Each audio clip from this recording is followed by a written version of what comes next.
Well, good evening. It is today Tuesday?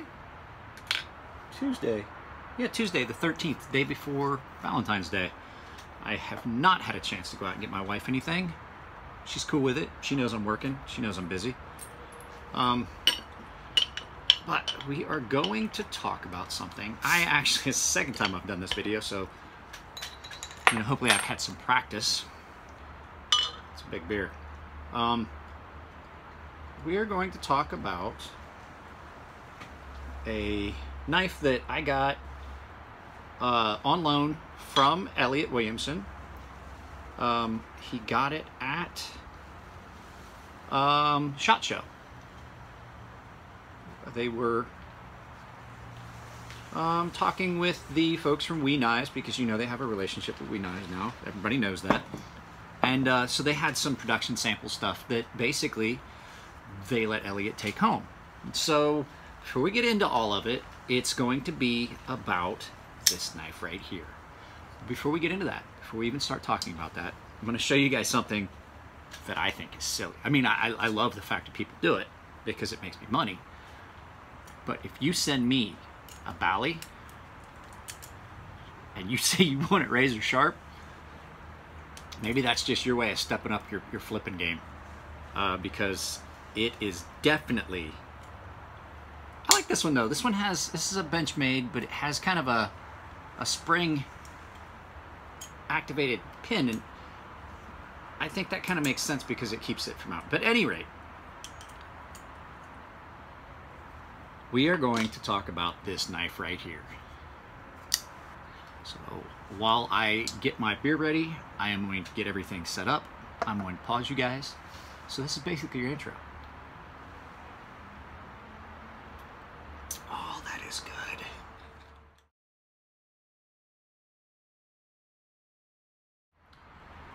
So guys, I'm actually fighting with this thing. It keeps turning off. We're going to see if we can get through this. This is one of the things that I was wanting to try and figure out. That's why I paused after my little intro there. This is the We Knives Eschaton, designed by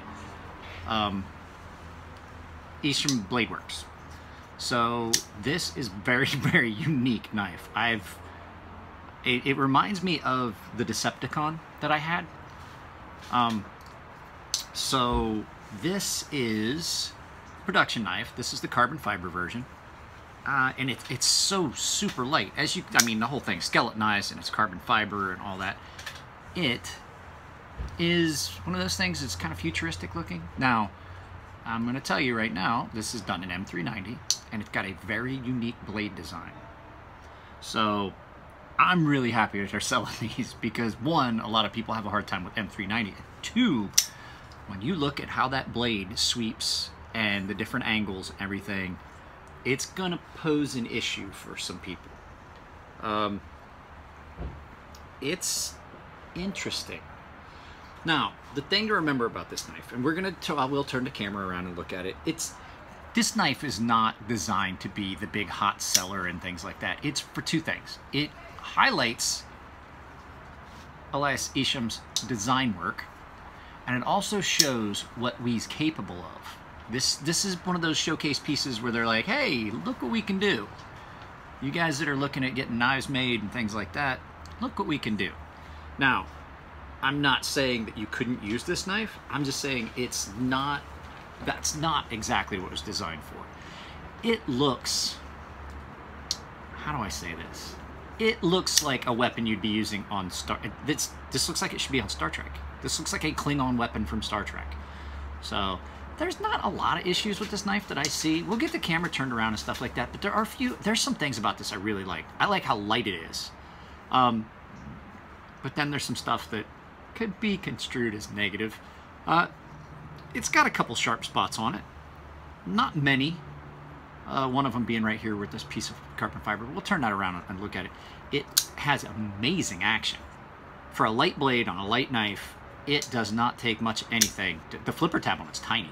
As a matter of fact, if you're not looking for it, you're probably gonna have a hard time finding it. It's right there. It's tiny. And it doesn't take much at all to flip it. It is so smooth. It drops closed. It is honestly as smooth as my Ferrum Forge Archbishop, which is one of the smoothest knives outside of a Grimsmo I've ever, that I've ever handled. God, I love those Grims. I love how smooth the Grimsmo knives are. They're almost dangerously smooth. But this will guillotine your finger. This will drop right on your finger, and if it's super sharp, and I haven't sharpened this, and it's not mine, so I'm probably not going to. But when you look at it, it's striking. It gets your attention. I said that it looks like it should be in the hands of like a Bond villain, like put it in his eye. And, that's what it kind of looks like to me. It is carbon fiber and titanium. It's amazing. It's got some pretty cool markings on it that we'll look at when I get the camera turned around.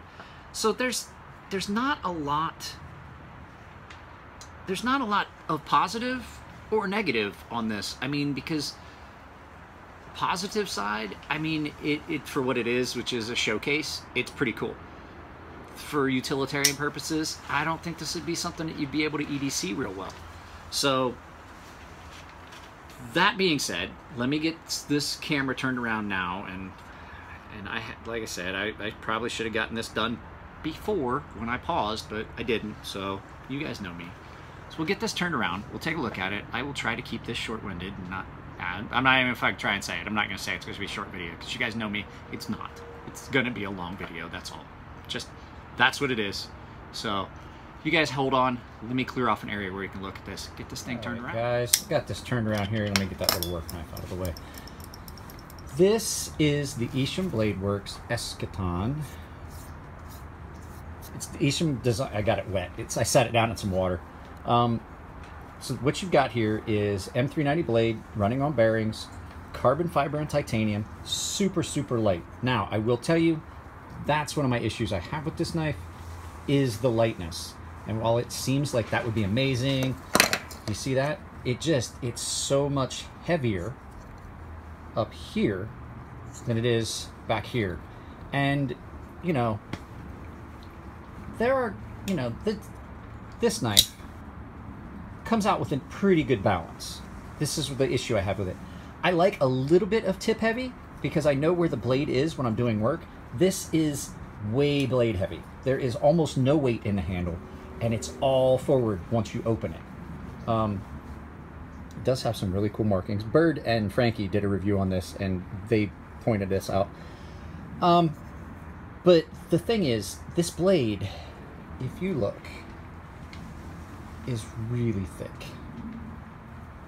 I wish I could get it to focus. This blade is really thick.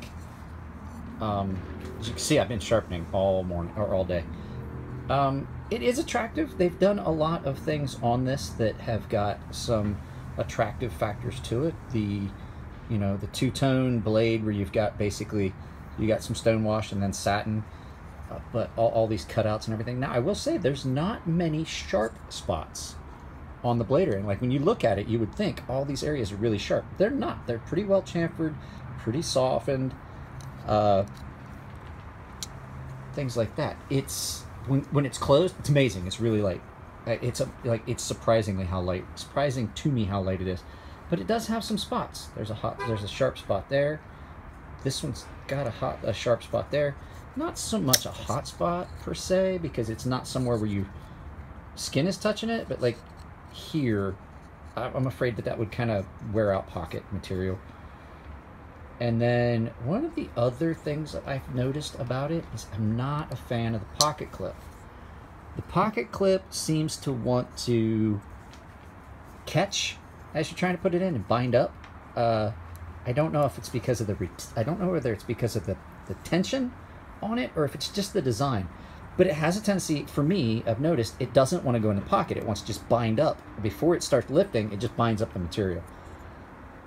The knife is in M390, which is an awesome choice.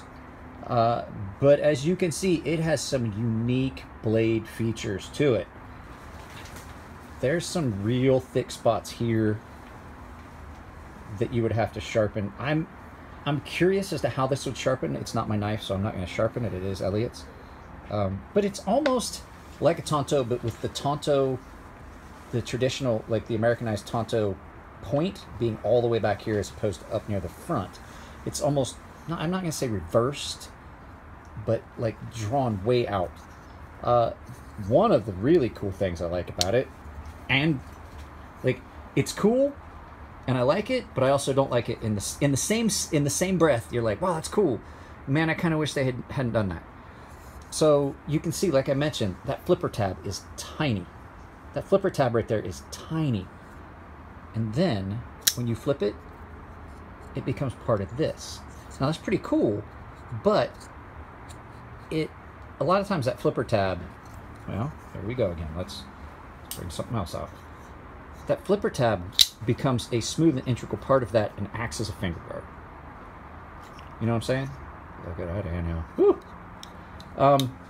This doesn't have that, and so it's neither here nor there. You can get forward on that, but I would be careful. That's really smooth, not as deep as I would want it if I was going to use it. You'd be up on top of that and cut yourself real easily. One of the big things that I have noticed about Wii knives is they've left the odd star-shaped hardware that's like on my 601 and have replaced it with Torx.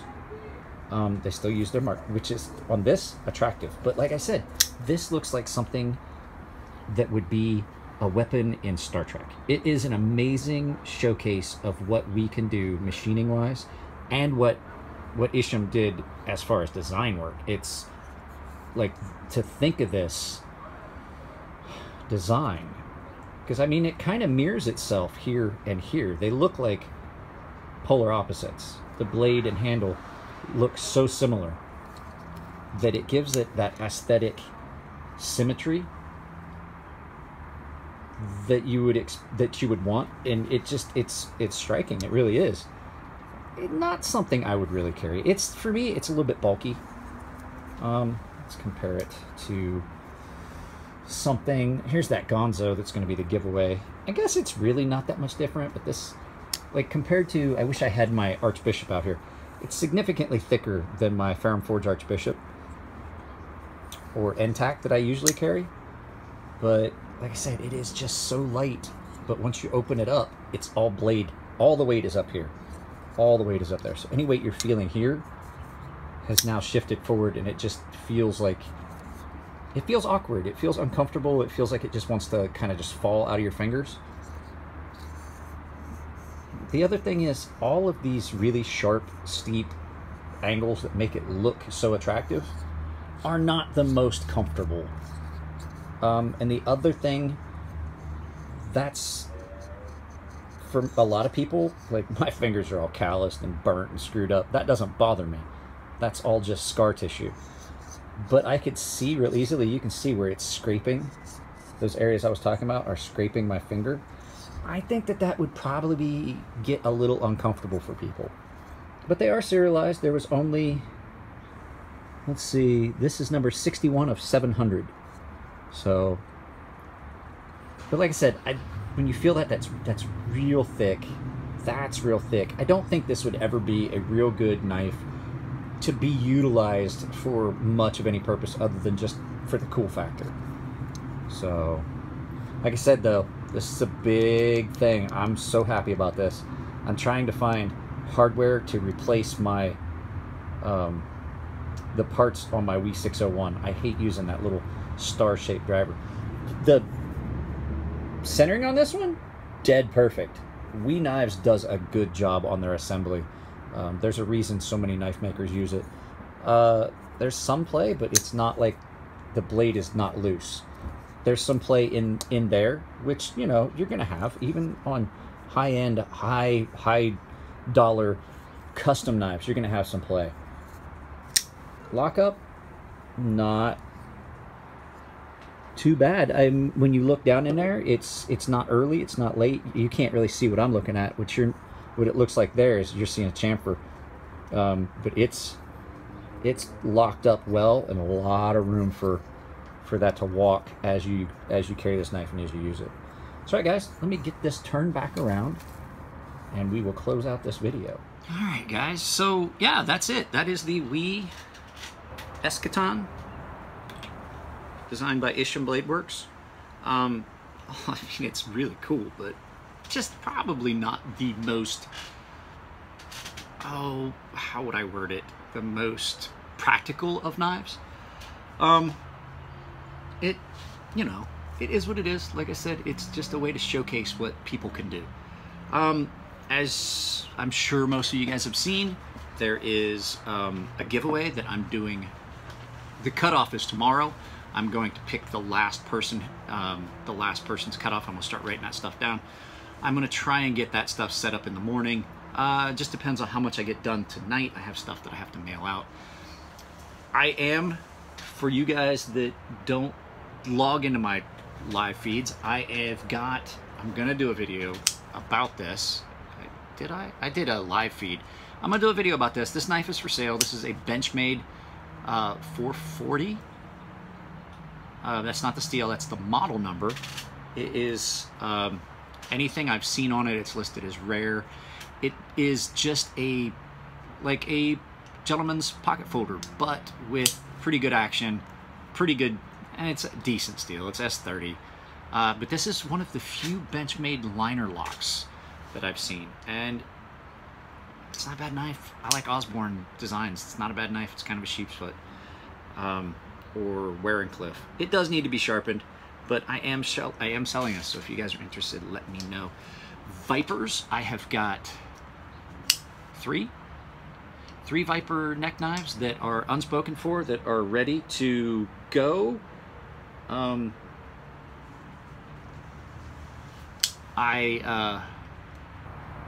gonna get those. As soon as I get those, I'm gonna start heat treating some stuff so that I can just make them at will. But got one that's going to Cody, who is a pretty good supporter of the channel and stuff like that.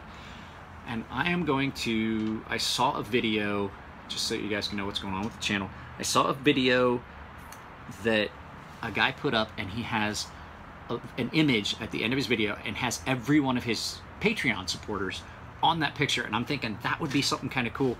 I just got to get the image put together and keep it so I can edit it and things like that, and just put it at the end of the video. Sharpening is going well. If you guys are interested in sending me stuff, I do a lot of live feeds these days because I get bored sometimes sitting out here by myself.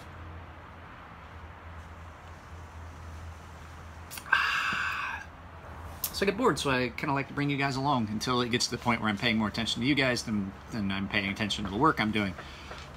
So that's one of those things that I try to do as often as possible, because there's a lot of people that log in. No joke. I did a video I did a live feed that was 92 minutes long. And I had some people that stayed there for the whole time. So I do appreciate that, but I do know that these videos, which are a little bit shorter, are better for a lot of people. You know, not many people want to sit and watch me sharpen for an hour and a half. It's more for the guys that are logged in at that time. So, all right, guys, that's pretty much it. I'm trying to keep this a little bit under control. Oh, I remember what it was I wanted to do. This is a company, Dull Knife Terminator. I called them and asked them if they were okay with me mentioning that in a video. I will try to take a picture of this and get it posted at the end of the video. These guys were amazing. That's where I ordered my last batch of sharpening stones from. And everybody else was kind of giving me a runaround. We don't have it in stock, and you gotta pay for this. And like, it was just a kind of a pain in the ass. So I reached out on the internet. I found them. I left Amazon. I was like, fuck this. Secondary sellers, and it's gonna take like 6 weeks. These guys got me those stones that I couldn't find anywhere else except for like third-party sellers on Amazon. These guys got me those stones in 2 days. 2 days, and they didn't charge me an arm and a leg. It was actually cheaper than it was if I had gotten them on Amazon.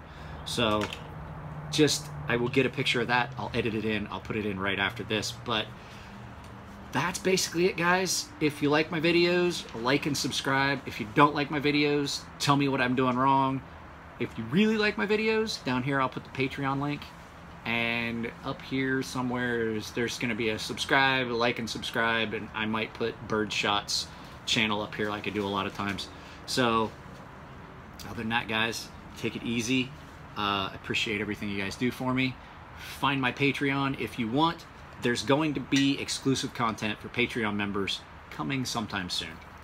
I'm not sure what it's going to be yet. I'm just trying to figure out how I'm going to do it, when I'm going to do it, and what I'm going to do it about. So, all right, guys, take it easy, and I'll see you next time.